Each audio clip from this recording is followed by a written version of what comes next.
I made it to Forbes.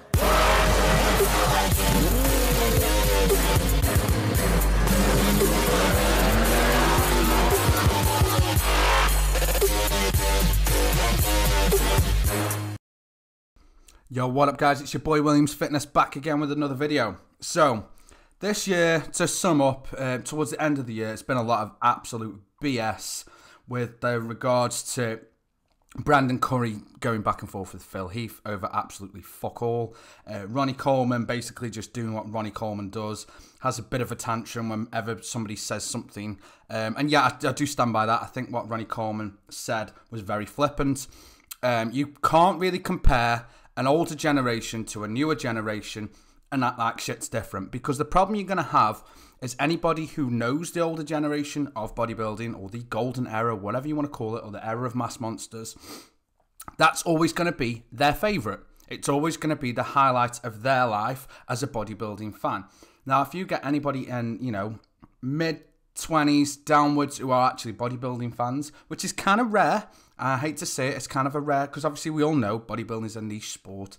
They'll say, you know, that the likes of Phil Heath and so forth. So the problem I've got with Ronnie Coleman's statement is I do think it was very flippant, for the simple fact that I genuinely don't think you can do these side-by-side comparisons from past and present, just because we all know it goes on who's on stage on the day. Now, obviously, you know, Ronnie Coleman is pretty much the greatest of all time. I'm not taking anything away from the dude. My point is, I genuinely think he was baited into saying what he said, but I also think he enjoyed saying what he said because obviously it sparks up some controversy. He hasn't exactly got a great deal going on at the minute, and again, a lot of you are going to think, oh no, not Ronnie, please don't jump on Ronnie. No, fuck that. He said what he said. He needs to stand by what he said.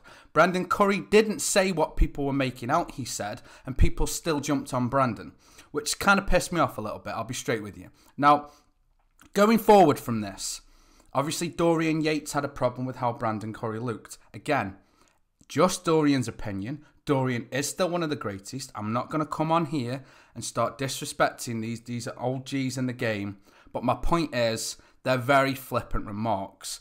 As a professional, yes, they're obviously going to look at Brandon, and yeah, 100% I agree with Dorian's statement, and I actually agree with Ronnie's statement, but it's flippant. It does nothing for the sport. It just brings the sport down. It makes them look bad, and I genuinely think both were baited into making these comments to put Brandon's win and knock it sort of out of just. So going forward, I genuinely think 2020 is the year of all years for bodybuilding, and what I mean by that is Phil Heath should be back.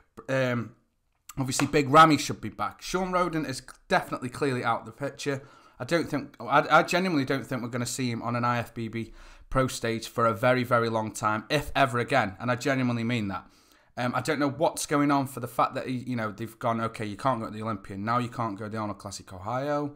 Is that because the case is still pending? I'm not sure, but there are other people, other pros that have got cases on them.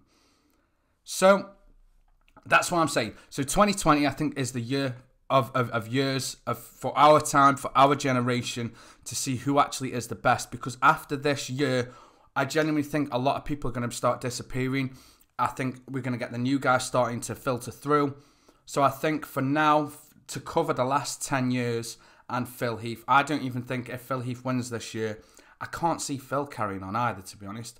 I think Dexter Jackson is really, obviously what the dub he got last year and where he placed at the Olympia has really kept that fire lit for him. It's basically just thrown a bunch of petrol on it, and he's ready to go. But again, I genuinely think we're going to start sorting the wheat from the chaff. And moving forward from that, these bullshit interviews, and they are bullshit interviews, basically passing, obviously it started with Dorian. Dorian said, you know what, Brandon didn't look as good as, I don't know, say I did in fucking 1987 or whatever. I think it was done for clickbait reasons, and obviously we all know we have to do that for views. That's why our thumbnails get more time than the actual fucking content. And I do think it was done to sort of spark some sort of bullshit conversation going. Obviously, we can all pick our favourite bodybuilder and put him next to whoever's won over the last 4 or 5 years and go, yeah, he looks better than him. He looks better than William Bonac when he won the Arnold Classic. He looks better than... Do you know what I mean? It's pointless. It's absolutely pointless. It does absolutely fuck all. Dorian and Ronnie both look better than Brandon. Facts. Straight facts. But what is it achieving? Absolutely fuck all. Absolutely fuck all.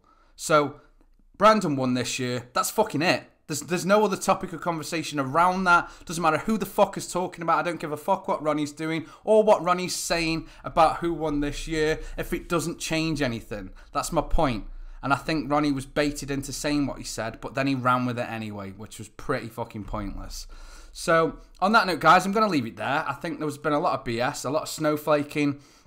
Brandon obviously felt he needed to do a video. I'll put the link into that. It's called Did Curry Take Shots at Heath? I don't think he did. He even actually commented and saying how he respects Phil and he thinks he's one of the all-time greats. And Phil is one of the all-time greats, whether you like him or not. It's straight facts. And, big up Brandon for doing that. Because he didn't have to. Do you know what I mean? So on that note, guys, I'm going to leave it there. We're going to leave the 2019 exactly where it is. We're going to start 2020 afresh. Good positive vibes. Everybody's ate far too much over Christmas, so obviously get them New Year's resolutions boxed off. I hope you have a sick New Year's Eve. Get merry, make memories. I hope you've all had an awesome Christmas. And on that note, guys, I'm going to leave it there. I've been me, you've been you. Peace.